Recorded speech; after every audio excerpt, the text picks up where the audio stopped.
Candid अमन, कहानियों का रंगमंच।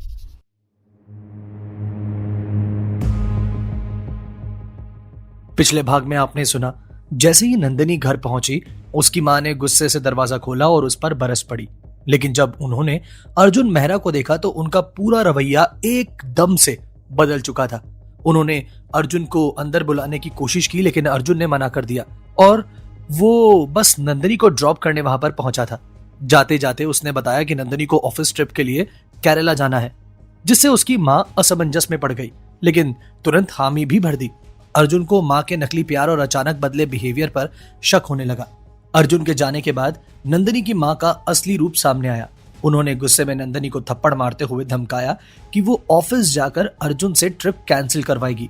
नंदिनी विरोध करना चाहती थी लेकिन जानती थी कि यहाँ उसकी कोई दाल नहीं गलेगी। मां ने उसे तुरंत रसोई में भेज दिया, ये जताते हुए कि वो इस घर में सिर्फ एक नौकरानी है। उधर अर्जुन जब अपने विला पहुंचा तो वहां उसके पिता विरांश मेहरा और बिजनेस एसोसिएट शौर्य कपूर मौजूद थे। उनके गंभीर हाव भाव से अर्जुन को लगा कि कुछ तो बड़ा चल रहा है। उसने अपनी मां से सवाल किया लेकिन उन्होंने टाल दिया। अर्जुन को समझ आ गया कि मामला सिर्फ बिजनेस का नहीं और उसे जल्दी ही इसका पता लगाना होगा। अब आगे रात के 10 बज चुके थे। अर्जुन अपनी इन्फिनिटी पूल के ठंडे पानी में उतर चुका था। धीमी लाइट्स, चारों तरफ खामोशी, बस हल्के हल्के पानी के छींटे की आवाज। उसने एक लंबी सांस ली और खुद को पानी में डुबो दिया। कुछ सेकंड्स के बाद सब कुछ अब शांत होने लगा था। लेकिन नंदिनी, उसकी मां और उनका अजीब सा बर्ताव उसके दिमाग में लगातार अभी भी चल रहा था। अर्जुन को लगता था कि वो लोगों को पढ़ने में माहिर है, लेकिन नंदिनी ने जिस तरह से अपनी सच्चाई छिपाने की कोशिश की वो उसे आसानी से जाने नहीं देने वाला था। कुछ तो गड़बड़ है। उसने खुद को पानी से बाहर निकाला, अपने भीगे हुए गीले बालों को हल्के से झटका और उसको पीछे किया। फिर पूल के किनारे हाथ रखते हुए गहरी सांस ली। लेकिन जितना वो खुद को रिलैक्स करने की कोशिश कर रहा था उतना ही उसका दिमाग उसे बार बार उसी मुद्दे पर वापस खींच रहा था। मैं खुद पता लगाऊंगा। उसी समय घर के छोटे से किचन में नंदिनी फटी पुरानी एप्रन पहने हाथों में बेलन लिए चपाती बेल रही थी। उसकी उंगलियां आटे से सनी थी, माथे पर पसीने की बूंदें थी और दिमाग में सिर्फ एक ही सवाल चल रहा था, कल जाकर अर्जुन सर को कैसे मना करूंगी। उसने गहरी सांस ली और गर्म तवे पर रोटी डाली। सर तो पक्का मुझे जॉब से निकाल देंगे। उसका दिल तेजी से धड़कने लगा। अगर वो जॉब से निकाल दी गई तो फिर क्या होगा, यही उसके दिमाग में सवाल चल रहे थे। और अगर जॉब गई तो लोन। उसके हाथ अचानक से थोड़े कांपने लगे। उधर अपने आरामदायक रूम में नंदिनी की सौतेली मां गुस्से में कुशन पटकते हुए बैठी हुई थी। चेहरे पर तिलमिलाहट थी, होंठ कसकर भींचे हुए थे और आंखों में सिर्फ गुस्सा। ये लड़की बहुत तेज हो गई है। केरला जाने की सोचने की हिम्मत भी कैसे कर ली इसने। तभी उनकी प्यारी लाडली बेटी तन्वी, जो हमेशा की तरह मेकअप ठीक करते हुए आईने से खुद को निहारती हुई बोलने लगी, मॉम व्हाट इज दिस। उसने नाक सिकोड़ते हुए मां की तरफ देखा। आप इतना गुस्से में क्यों हैं? मां ने सिर झटका और गुस्से में बोली, तू जानती है वो नंदिनी ऑफिस ट्रिप पर केरला जा रही है। तन्वी ने आईब्रो ऊपर उठाई और नकली शॉकिंग रिएक्शन देते हुए कहा, क्या वो झल्ली नंदिनी केरला ट्रिप पे? उसने जोर से ठहाका लगाया और मां के बेड पर लुढ़क गई। लेकिन mom you need to chill. वैसे भी उस जैसी झल्ली लड़की को कौन पसंद करेगा। उसने बड़े ही मतलबी तरीके से आंखें घुमाई और अपना फोन उठाया। शक्ल देखिए उसकी, कितनी सादी है। हाँ, देखने में ठीक ठाक है लेकिन मुझसे ज्यादा तो नहीं, है ना। मां ने गहरी सांस ली और चेहरे पर चिंता के भाव लाते हुए कहा, मुझे चिंता उसकी शक्ल की नहीं, अगर ये लड़की हाथ से निकल गई तो हमारा फ्री की नौकरानी वाला जो कूपन है ये फट जाएगा। तन्वी ने मां की बात सुनकर अपना सिर झटका। Oh mom you are so old school. मां ने तन्वी से कहा, मैंने तो उसे बोल दिया कि कल ही जाकर सुबह अपने बॉस को मना करे कि केरला नहीं जा सकती वो। अपनी मां की बात सुनकर तन्वी ने मां की तरफ इशारा किया। What nonsense mom. देखो, अगर आप उसे केरला जाने से रोकोगे तो फिर मेरे 10 लाख के लोन का क्या होगा। मां ने झट से उसकी तरफ देखा। क्या? तन्वी ने अपना फोन घुमाया और बड़ी चालाकी से मुस्कुराई। अरे मॉम, याद है ना जो लोन हमने उससे अप्रूव करवाने के लिए कहा था। अगर वो जॉब से निकाली गई तो लोन कैसे अप्रूव होगा। उसकी कंपनी भी इतनी बड़ी है और उसे फाइनेंशियल सपोर्ट भी मिल सकता है जो हमारे ही काम आएगा। मां के चेहरे को रंगत एकदम से बदलती हुई महसूस हुई जब उनकी आंखों में गुस्से की जगह अब लालच आ गया था। तू सही कह रही है वैसे, तन्वी ने अपने कॉलर ऊंचे करते हुए कहा। ऑफ कोर्स मॉम, मैं बेवकूफ थोड़ी हूं, उसने हाथ झटकते हुए कहा। इसीलिए अगर आप स्मार्ट हो तो अभी जाओ और नंदिनी से कहो कि वो केरला जा रही है। माँ ने संदेह से उसे देखा। पर तन्वी ने हाथ उठाकर उन्हें चुप करने के लिए कहा। कोई परवर नहीं, अभी जाओ और उस बेचारी को उल्टा खुश कर दो, उसे लगे कि उसे कोई फ्रीडम मिल रही है, जबकि असल में हम अपने फ्यूचर को सिक्योर कर रहे हैं। उधर किचन में नंदिनी अभी भी सब्जी भून रही थी जब उसकी माँ ने अचानक से आकर उसे आवाज दी। नंदू। नंदिनी ने घबराकर पलट कर देखा। जी माँ। माँ ने अब अपने चेहरे पर नकली मुस्कान लगा ली। बेटा, मैंने सोच लिया है तो केरला जा सकती है, कोई जरूरत नहीं है कल सुबह अर्जुन सर को इग्नोर करने की और मना करने की। नंदिनी की आंखें अचानक से चौड़ी हो गई। क्या? माँ ने नंदिनी को जवाब दिया। हाँ, वो तो बस मैं तेरे लेट आने से गुस्से में थी, तो बस सारा गुस्सा तेरे ऊपर निकल गया। चल अब दिल पर मत ले। जैसे ही उसकी माँ ने ये कहा तू केरला जा सकती है, नंदिनी के चेहरे पर हल्की मुस्कान आ गई। वो कल जो आने वाली थी उसके लिए टेंशन में थी। जो डर उसे अंदर ही अंदर खाए जा रहा था वो अचानक से गायब हो चुका था। वाह, माँ ने हाँ कर दी। उसके दिल का बोझ हल्का हो गया।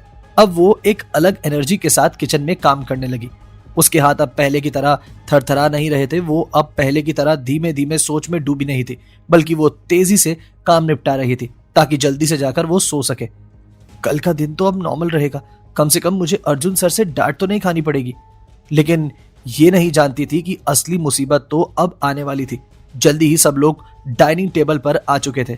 माँ और तन्वी आराम से बैठी थी और हमेशा की तरह नंदिनी खाना सर्व कर रही थी। घर में वही पुराना नियम था, नंदिनी पहले सबको खाना परोसेगी और बाद में खाना खाएगी।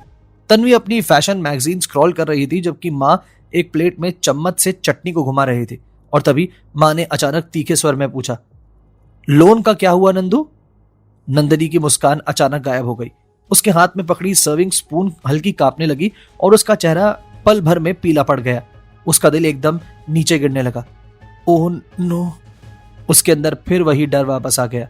माँ ने अब थोड़ा और स्ट्रिक्ट टोन में कहा, क्या तूने लोन के लिए अप्लाई किया भी है या नहीं, या फिर डर के मारे भूल गई तू? नंदिनी ने जल्दी से खुद को संभाला और धीमे से जवाब दिया, जी किया था, लेकिन उसने अब तक अपनी अगली लाइन नहीं बोली थी कि तन्वी बीच में कूद पड़ी। लेकिन क्या? तन्वी ने अपने नाखूनों को निहारते हुए कहा। उसकी आवाज में एक जहरीली चुभन थी और उसके चेहरे पर एक बिल्कुल नकली मासूमियत भी थी। कुछ नहीं, बस अर्जुन सर ने लोन की रिक्वेस्ट रिजेक्ट कर दी। क्या? तन्वी ने झटके से अपना फोन टेबल पर पटका। यू मीन अर्जुन सर ने मना कर दिया? नंदिनी ने सिर झुकाए जवाब दिया। जी।